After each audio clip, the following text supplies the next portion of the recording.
Hello everyone, welcome to career wisdom YouTube channel. তোমাদের সঙ্গে রয়েছি আমি সুব্রত। বন্ধুরা, এই মুহূর্তে একটি বিগ ব্রেকিং আপডেট নিয়ে চলে এলাম। অবশেষে প্রতীক্ষার অবসান ঘটলো। এসএসসি জিডি কনস্টেবল 2025 নতুন নিয়োগের অফিসিয়াল বিজ্ঞপ্তি প্রকাশিত হলো এসএসসির ওয়েবসাইটে। একই সঙ্গে অনলাইনে ফর্ম ফিল আপও শুরু হয়ে গেল। প্রচুর সংখ্যক ক্যান্ডিডেট এই এসএসসি জিডি কনস্টেবল 2025 নিউ রিক্রুটমেন্টের নোটিফিকেশনের অপেক্ষায় ছিল, যার কারণে এসএসসির ওয়েবসাইটে আজকে সন্ধ্যার সময় বিজ্ঞপ্তি প্রকাশের সঙ্গে সঙ্গেই এত ছেলেমেয়ে ওয়েবসাইট ওপেন করেছে, এত ছেলেমেয়ে ওয়েবসাইট থেকে অফিসিয়াল বিজ্ঞপ্তি ডাউনলোড করতে গেছে যে ওয়েবসাইটটা কিন্তু ক্র্যাশ হয়ে গেছে। আমি আপনাদেরকে দেখিয়ে দিচ্ছি যে এই মুহূর্তে কিন্তু ssc.gov.in সেটা কিন্তু নট রিচেবল দেখাচ্ছে, সার্ভার ডাউন হয়ে গেছে। আর ডাউন হওয়ারই কথা, কারণ ইতিমধ্যে কিছুদিন আগে এসএসসি জানিয়ে দিয়েছিল শর্ট নোটিফিকেশনের মাধ্যমে যে 5ই সেপ্টেম্বর 2024 তারিখে এসএসসি জিডি কনস্টেবল 2025 নতুন নিয়োগের অফিসিয়াল বিজ্ঞপ্তি প্রকাশিত হবে এবং অনলাইন ফর্ম ফিল আপ শুরু হবে। সেই জন্য প্রচুর সংখ্যক ক্যান্ডিডেট আজকে সন্ধ্যাবেলা থেকেই এবং সারাদিন ধরে কিন্তু ওয়েবসাইট ওপেন করছিল, চেক করছিল কখন নোটিফিকেশান বেরোবে। সেই কারণে কিন্তু এই মুহূর্তে সার্ভার ক্র্যাশ হয়ে গেছে। আশা করি আগামীকাল ওয়েবসাইট ঠিক হয়ে যাবে। ssc.gov.in তোমরা ওপেন করতে পারবে, সেখান থেকে অফিসিয়াল নোটিফিকেশানও তোমরা কিন্তু ডাউনলোড করতে পারবে। তো আজকের এই ভিডিওতে আমরা ডিটেলস নোটিফিকেশান নিয়ে আলোচনা করব, যেখানে তোমাদের কতগুলি পোস্টের ভ্যাকান্সি বেরোলো সেটা আগে একটু বলে দিই। তোমাদের কিন্তু অ্যারাউন্ড 40K প্রায় 40,000 ভ্যাকান্সি কিন্তু পাবলিশ হয়েছে। এক্স্যাক্ট ভ্যাকান্সি আমি তোমাদের একটু পরে নোটিফিকেশান থেকে জানিয়ে দিচ্ছি কোন কোন বাহিনীতে, অর্থাৎ BSF, CRPF, CISF, SSB, ITBP সমস্ত তোমাদের যে বাহিনীগুলো রয়েছে সেখানে কত কত ভ্যাকান্সি বেরিয়েছে, মেল ফিমেল উভয়, সমস্ত কিছু পরপর জানাবো। একই সঙ্গে শিক্ষাগত যোগ্যতা কী লাগবে, বয়স সীমা কী লাগবে, কোন ডেট অনুযায়ী বয়স সীমা লাগবে, শারীরিক মাপজোপ কী লাগবে, শারীরিক সক্ষমতার পরীক্ষায় কী ইভেন্ট রয়েছে, পরীক্ষার সিলেবাস, এক্সাম সেন্টার আমাদের পশ্চিমবঙ্গের জন্য কোথায় কোথায়, ঠিক আছে, এবং বাইরের রাজ্যগুলোর জন্য কোথায় কোথায়, আবেদন করার শেষ তারিখ কবে, কোন ওয়েবসাইটে গিয়ে অ্যাপ্লাই করতে হবে, ফিস কত লাগবে, সমস্ত বিষয়গুলো তোমাদের পরপর জানিয়ে দেওয়া হবে ভিডিওটির মাধ্যমে। তো ভিডিওটি ভালো লাগলে এবং ইনফরমেটিভ বলে মনে হলে অবশ্যই তোমরা ভিডিওটি একটি করে লাইক করে দেবে, ভিডিওটি প্রচুর শেয়ার করবে। সেই সঙ্গে নতুন দর্শক হয়ে থাকলে লেটেস্ট ভিডিওর আপডেট সবার প্রথমে পাওয়ার জন্য চ্যানেলটিকে সাবস্ক্রাইব করে নিয়ে পাশে থাকা বেল আইকনে ক্লিক করে অল নোটিফিকেশন অপশানটিকে অন করে রাখবে। লেটেস্ট আপডেট তোমরা সবার প্রথমে পাবে। তো বন্ধুরা, অনস্ক্রিন তোমরা দেখতে পাচ্ছ অফিসিয়াল বিজ্ঞপ্তি ওপেন করলাম। তো এই বিজ্ঞপ্তি তোমরা এই মুহূর্তে ডাউনলোড করতে পারবে না হয়তো ওয়েবসাইট থেকে। আমি তোমাদের সুবিধার্থে আমাদের যে নতুন হোয়াটসঅ্যাপ চ্যানেল ওপেন করা হয়েছে সেখানে এই অফিসিয়াল নোটিফিকেশানটি পিডিএফ আকারে আপলোড করে দেবো, সেখান থেকে তোমরা ডাউনলোড করে নিও। ডেসক্রিপশন বক্সে আমাদের হোয়াটসঅ্যাপ চ্যানেলের লিঙ্ক রয়েছে, সেখানে ক্লিক করে আমাদের হোয়াটসঅ্যাপ চ্যানেলে জয়েন হয়ে যাও এবং সেখান থেকে সহজেই তোমরা কিন্তু অফিসিয়াল নোটিফিকেশান ডাউনলোড করতে পারবে। এই দেখো, এটা হচ্ছে আমাদের হোয়াটসঅ্যাপ চ্যানেল। এখানে তোমাদের সমস্ত এক্সাম সংক্রান্ত আপডেট দেওয়া হয়ে থাকে, বিভিন্ন অ্যাডমিট কার্ড ডাউনলোড লিঙ্ক এবং অন্যান্য পিডিএফও কিন্তু রিক্রুটমেন্ট সংক্রান্ত আপডেট নোটিফিকেশান এখানে পাবলিশ করা হয়ে থাকে। তো এখানে থেকে তোমরা সমস্ত আপডেট পাবে। এখানে তোমরা ফলো অপশান দেখতে পাচ্ছ, এখানে ক্লিক করে তোমরা ফলো করতে পারো, বা ডেসক্রিপশন বক্সের যে লিঙ্কটা তোমরা পেয়ে যাবে এই ভিডিও ডেসক্রিপশন বক্সে, সেখানে ক্লিক করে সরাসরি কিন্তু আমাদের হোয়াটসঅ্যাপ চ্যানেলে জয়েন হয়েছে। তো বন্ধুরা দেখতে পাচ্ছ, প্রথমেই বলা হয়েছে এসএসসির অফিসিয়াল ওয়েবসাইটটা https://ssc.gov.in। এখানে দেখতে পাচ্ছ বলা হয়েছে notice constable GD in central arm police forces CAPFs and SSF, rifleman GD in Assam rifles and sepoy in narcotics control bureau examination 2025। এখানে তোমাদের প্রথমে বেশ কিছু ইম্পর্টেন্ট ডেট দেওয়া আছে। বলা হচ্ছে অনলাইনে ফর্ম ফিল আপ তোমাদের আজ থেকে শুরু হয়ে গেল 5ই সেপ্টেম্বর থেকে, এবং ফর্ম ফিল আপের লাস্ট ডেট বলা হচ্ছে আগামী 14ই অক্টোবর 14/10/2024 তারিখ রাত 11টা পর্যন্ত অনলাইনে অ্যাপ্লাই করা যাবে। তারপরে বলা হচ্ছে অনলাইনে অ্যাপ্লিকেশন ফিস পেমেন্ট করার লাস্ট ডেট 15/10/2024, 15ই অক্টোবর 2024 রাত 11টা পর্যন্ত তোমরা কিন্তু অনলাইনে অ্যাপ্লিকেশন ফিসটা পেমেন্ট করতে পারবে। নেক্সট হবে অ্যাপ্লিকেশন ফর্মে কোনো ভুল হয়ে গেলে সেই ভুল তোমরা কিন্তু সংশোধন করতে পারবে উইন্ডো ফর অ্যাপ্লিকেশন ফর্ম কারেকশনের মাধ্যমে। এখানে বলা হয়েছে 5ই নভেম্বর 2024 থেকে তোমাদের 7ই নভেম্বর 2024, অর্থাৎ 5/11/2024 থেকে 7/11/2024 রাত 11টা পর্যন্ত অ্যাপ্লিকেশন ফর্ম কারেকশন করা যাবে। তোমরা এই সময়ের মধ্যে তোমাদের অ্যাপ্লিকেশন ফর্মে কোনো ভুল হয়ে গেলে সেই ভুলটা কিন্তু সংশোধন করে তার কারেকশন চার্জেস বা ফিস পেমেন্ট করে তোমরা ঠিক করে নিও। নেক্সট দেখো tentative schedule of computer based examination. তোমাদের এখানে যে সিবিটি পরীক্ষা নেওয়া হবে এই রিক্রুটমেন্টের, তার টেন্টেটিভ শিডিউল বলা হয়েছে জানুয়ারি টু ফেব্রুয়ারি 2025, 2025-এর শুরুতেই, অর্থাৎ 2025-এর জানুয়ারি থেকে ফেব্রুয়ারি মাসের মধ্যেই কিন্তু তোমাদের সিবিটি পরীক্ষা নেওয়া হবে। এমনটা কিন্তু প্রাথমিকভাবে এসএসসি টেন্টেটিভ শিডিউল দিয়ে দিয়েছে, এবং এসএসসি টেন্টেটিভ শিডিউল মানে মনে করে রাখো যে এটাই কিন্তু ফাইনাল। ওই সময় কিন্তু পরীক্ষা হবে যদি কোনো অঘটন বড়সড় না ঘটে। ওকে, এবারে দেখো তোমাদের এখানে ফাইল নাম্বারটা দেওয়া আছে। এখানে তোমাদের বলা হচ্ছে তোমাদের কোন কোন বাহিনীতে নিয়োগ করা হবে দেখতে পাচ্ছ। বর্ডার সিকিউরিটি ফোর্স, তোমাদের বিএসএফ, তারপরে দেখো CISF central industrial security force, তারপরে CRPF central reserve police force, ITBP Indo Tibetan border police force, তারপরে তোমাদের এসএসবি সশস্ত্র সীমাবল, তারপরে secretariat security force SSF, rifleman GD in Assam rifles এবং and sepoy in narcotics control bureau NCB. ঠিক আছে, এই সমস্ত বিভাগে তোমাদের কিন্তু বা এই সমস্ত বাহিনীতে তোমাদের রিক্রুটমেন্টই করা হবে। আচ্ছা, এরপরে দেখো তোমাদের এখানে বলা হয়েছে অনলাইন মোডে অ্যাপ্লাই করতে হবে। তোমাদের যে সিবিটি পরীক্ষা নেওয়া হবে সেই সিবিটি পরীক্ষা কিন্তু ইংরাজি হিন্দি ছাড়াও 13টি রিজনাল ল্যাঙ্গুয়েজে নেওয়া হবে। তার মধ্যে বাংলা ভাষা রয়েছে, আসামি ভাষা রয়েছে, গুজরাটি রয়েছে, কান্নাডা, কোঙ্কনি, মালায়ালাম, মণিপুরি, তারপরে মারাঠি, ওড়িয়া, পাঞ্জাবি, তামিল, তেলেগু, উর্দু। ঠিক আছে, এতগুলো ভাষায় কিন্তু পরীক্ষা নেওয়া হবে ইংরাজি হিন্দি ছাড়াও। নেক্সট তোমাদের সিলেকশন প্রসেস বলা হয়েছে। সিবিটি পরীক্ষার পর তোমাদের ফিজিক্যাল স্ট্যান্ডার্ড টেস্ট বা পিএসটি, তারপরে ফিজিক্যাল এফিসিয়েন্সি টেস্ট পিইটি, তারপরে তোমাদের ডিটেল মেডিকেল এক্সামিনেশন ডিএমই, তারপরে তোমাদের আরএমই রিভিউ মেডিকেল এক্সামিনেশন, তারপরে তোমাদের ডিভি ডকুমেন্ট ভেরিফিকেশনের মাধ্যমে তোমাদের এখানে পরপর সিলেকশনটা হবে।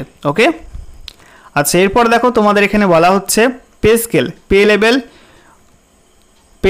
1 অনুযায়ী তোমাদের দেওয়া হবে কোন পোস্টের জন্য, সেপই ইন এনসিবি। এই পোস্টের জন্য তোমাদের কিন্তু পে লেভেল 1 অনুযায়ী বেতন দেওয়া হবে, যেখানে বেতন কাঠামো রয়েছে 18,000 থেকে 56,900 টাকা পর্যন্ত। এছাড়া তোমাদের বাকি সমস্ত পোস্টের জন্য তোমাদের কিন্তু পে লেভেল 3 অনুযায়ী বেতন দেওয়া হবে, অর্থাৎ বেতন কাঠামো থাকবে 21,700 থেকে 69,100 টাকা পর্যন্ত। ওকে, এবারে দেখো ভ্যাকান্সি কত আছে। এখানে বাদিকে ফোর্স, তারপরে তোমাদের মেল ভ্যাকান্সি, টোটাল ভ্যাকান্সি মেলদের, ফিমেল ভ্যাকান্সি, ফিমেলদের টোটাল ভ্যাকান্সি ক্যাটাগরি ওয়াইজ এখানে পরপর আছে। তারপরে তোমাদের গ্র্যান্ড টোটাল ভ্যাকান্সি এখানে পাবলিশ করা হয়েছে। তো দেখো তোমাদের এখানে গ্র্যান্ড টোটাল ভ্যাকান্সি পাবলিশ হয়েছে 39,481টি। এর মধ্যে দেখো মেলদের ক্ষেত্রে বিএসএফ এর ভ্যাকান্সি রয়েছে পুরুষদের 13,306টি, সিআইএসএফ 6,430টি, সিআরপিএফ 11,299টি, এসএসবি 819টি, আইটিবিপি 2,564টি, আসাম রাইফেলস 1148টি, এসএসএফ তোমাদের 35টি, এনসিবি 11টি। ক্যাটাগরি ওয়াইজ দেখতে পাচ্ছ SC ST OBC EWS UR পরপর দেওয়া আছে। এরপরে দেখো মহিলাদের এখানে ভ্যাকান্সি, যেখানে বলা হচ্ছে তোমাদের দেখতে পাচ্ছ বিএসএফ এ ভ্যাকান্সি আছে 2348টি, তারপরে সিআইএসএফে 715টি, তারপরে সিআরপিএফে 242টি, এসএসবি ভ্যাকান্সি নেই মহিলাদের, আইটিবিপিতে 453টি, আসাম রাইফেলসে 100টি, এসএসএফে ভ্যাকান্সি নেই 0, এনসিবিতে ভ্যাকান্সি রয়েছে 11টা। অর্থাৎ মহিলাদের এখানে টোটাল ভ্যাকান্সি পাবলিশ হয়েছে 3,869টি। তো ছেলে মেয়ে সব মিলিয়ে কিন্তু এখানে 39,481টি ভ্যাকান্সি পাবলিশ হয়েছে। সেই সঙ্গে বলে দেওয়া হয়েছে এই ভ্যাকান্সি কিন্তু টেন্টেটিভ ভ্যাকান্সি, পরবর্তী সময় ভ্যাকান্সি কিন্তু বাড়তেও পারে।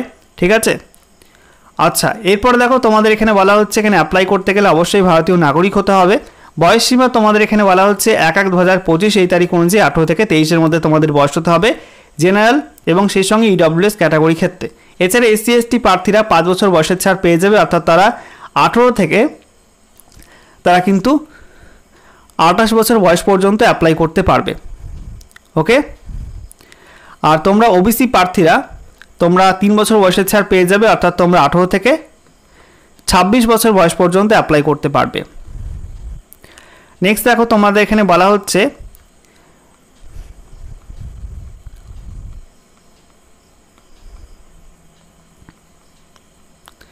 কোয়ালিফিকেশন কি লাগবে। কোয়ালিফিকেশন তোমাদের হতে হবে 1/1/2025 এই তারিখ অনুযায়ী, যেখানে তোমাদের বলা হচ্ছে স্বীকৃত বোর্ড থেকে তোমাদের মাধ্যমিক বা সমতুল্য পরীক্ষায় পাস করতে হবে। ঠিক আছে, এক্সট্রা কোনো কোয়ালিফিকেশন তোমাদের লাগছে না, শুধুমাত্র মাধ্যমিক পাস হলেই তোমরা এখানে অ্যাপ্লাই করতে পারবে। এবারে দেখো তোমাদের যাদের এনসিসি সার্টিফিকেট রয়েছে তাদের ক্ষেত্রে কিন্তু কিছু বোনাস মার্কস তোমাদের রয়েছে। যেমন এনসিসি সি সার্টিফিকেট থাকলে তোমরা যে এক্সামের যে মার্কস টোটাল তার 5% বোনাস মার্কস পেয়ে যাবে। এনসিসি বি সার্টিফিকেট থাকলে টোটাল এক্সামের যে মার্কস তার 3% বোনাস মার্কস পেয়ে যাবে। এনসিসি এ সার্টিফিকেট থাকলে তোমাদের এখানে টোটাল যে এক্সামের মার্কস তার 2% বোনাস মার্কস তোমরা কিন্তু পাবে। ওকে, হাউ টু অ্যাপ্লাই, তোমরা এখানে অ্যাপ্লাই করবে কীভাবে, তোমাদের এখানে অনলাইন মোডে অ্যাপ্লাই করতে হবে, যেখানে বলা হয়েছে এসএসসির অফিসিয়াল ওয়েবসাইট https://ssc.nic.in, এই অফিসিয়াল ওয়েবসাইটের মাধ্যমে তোমাদের কিন্তু অনলাইনে অ্যাপ্লাই করতে হবে। আচ্ছা, এরপরে দেখো অ্যাপ্লাই করতে গেলে ফিস কত লাগবে, ফিস লাগবে 100 টাকা। অ্যাপ্লিকেশন ফি অনলাইন মোডেই তোমরা পে করতে পারবে। এছাড়া সমস্ত মহিলা প্রার্থী, এসসি এসটি প্রার্থী, এক্স সার্ভিসম্যান প্রার্থীদের ক্ষেত্রে কোনো অ্যাপ্লিকেশন ফি নেই, তারা ফ্রিতে এখানে অ্যাপ্লাই করতে পারবে। ওকে, নেক্সট আমরা দেখে নেব তোমাদের এক্সাম সেন্টার। এখানে তোমাদের অল ওভার ইন্ডিয়ার কিন্তু এক্সাম সেন্টার দেওয়া আছে। এর মধ্যে আমাদের ইস্টার্ন রিজিয়ন, আমাদের পশ্চিমবঙ্গের জন্য কি বলা হয়েছে, পশ্চিমবঙ্গের জন্য রয়েছে কলকাতা, শিলিগুড়ি, বর্ধমান, ঠিক আছে, এইসব জায়গায় এক্সাম সেন্টার থাকবে।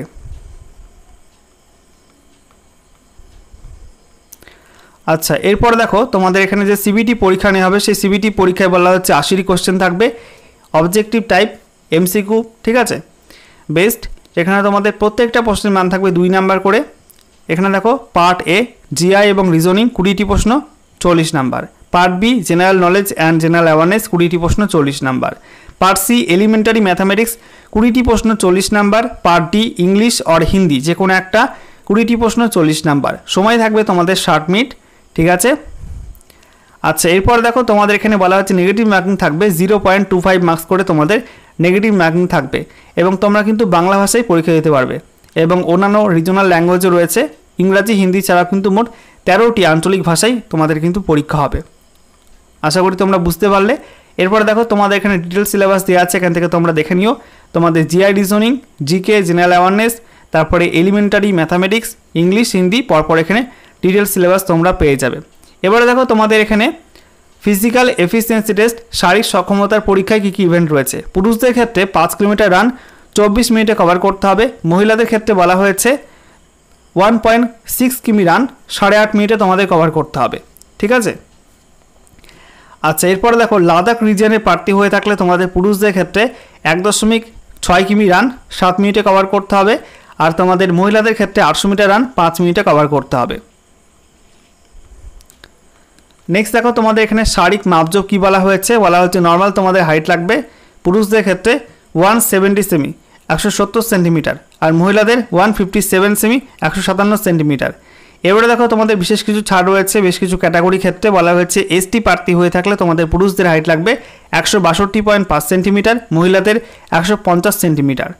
তারপরে বলা হচ্ছে নর্থ ইস্টার্ন স্টেটের এসটি প্রার্থী হয়ে থাকলে পুরুষদের হাইট 157, মহিলাদের 147.5। নেক্সট দেখো left wing extremism affected district, এই সমস্ত অঞ্চলের এসটি প্রার্থী হয়ে থাকলে পুরুষদের হাইট 160 সেন্টিমিটার, মহিলাদের 147.5 সেন্টিমিটার। এছাড়া বলা হচ্ছে এখানে গাড়ওয়ালিস, কুমায়ুনিস, ডোগরাস, মারাঠাস এই সমস্ত ক্যান্ডিডেটস এবং সেই সঙ্গে আসাম, হিমাচল প্রদেশ, জম্মু এবং কাশ্মীর এবং লাদাখ এই সমস্ত অঞ্চলের প্রার্থীদের ক্ষেত্রে পুরুষদের হাইট 165 সেমি, মহিলাদের 155 সেমি। এছাড়া বলা হচ্ছে north eastern states of Arunachal Pradesh, Manipur, Meghalaya, Mizoram, Nagaland, Sikkim, Tripura এই সমস্ত রাজ্যের বাসিন্দা হয়ে থাকলে পুরুষদের হাইট 162.5 সেমি, মহিলাদের 152.5 সেমি।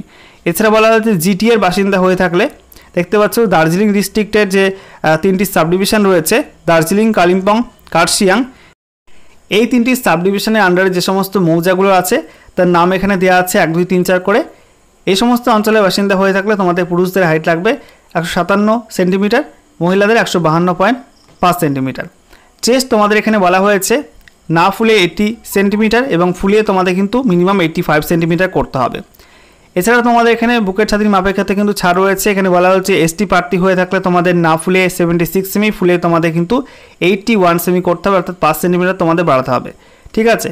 এছাড়া তোমাদের বেশ কিছু ক্যাটাগরি ক্ষেত্রে এখানে ছাড় রয়েছে, দেখতে পাচ্ছ যে গাড়ওয়ালিস, কুমায়ুনিস, ডোগরাস, মারাঠাস এবং সেই সঙ্গে আসাম, হিমাচল প্রদেশ, জম্মু এবং কাশ্মীর এবং লাদাখ এই সমস্ত রাজ্যের প্রার্থী হয়ে থাকলে তোমাদের কিন্তু চেস্ট লাগবে না ফুলে 78 সেমি, ফুলে তোমাদের আরও 5 সেমি বাড়াতে হবে। এছাড়া বলা হচ্ছে north eastern state, Arunachal Pradesh, Manipur, Meghalaya, Mizoram, Nagaland, Sikkim, Tripura, GTA এই সমস্ত অঞ্চলের বাসিন্দা হয়ে থাকলে তোমাদের না ফুলে লাগবে 77 সেমি, ফুলে তোমাদের কিন্তু 5 সেমি বাড়াতে হবে, ওকে। এবারে দেখো ওয়েট বলা হয়েছে তোমাদের এখানে হাইট এবং বয়স অনুপাতে তোমাদের মেডিকেল স্ট্যান্ডার্ড অনুযায়ী কিন্তু সমানুপাতিক ওজন হতে হবে। আশা করি তোমরা বুঝতে পারলে। এ হচ্ছে অফিসিয়াল নোটিফিকেশান তোমরা ভালো করে দেখে নিও, ভালো করে বুঝে নিও, তারপরে তোমরা কিন্তু অ্যাপ্লাই করো। ওকে, আমি অফিসিয়াল নোটিফিকেশান আমাদের টেলিগ্রাম চ্যানেল এবং সেই সঙ্গে হোয়াটসঅ্যাপ চ্যানেলে আপলোড করে দেবো, সেখান থেকে তোমরা ডিটেলস জেনে নেবে।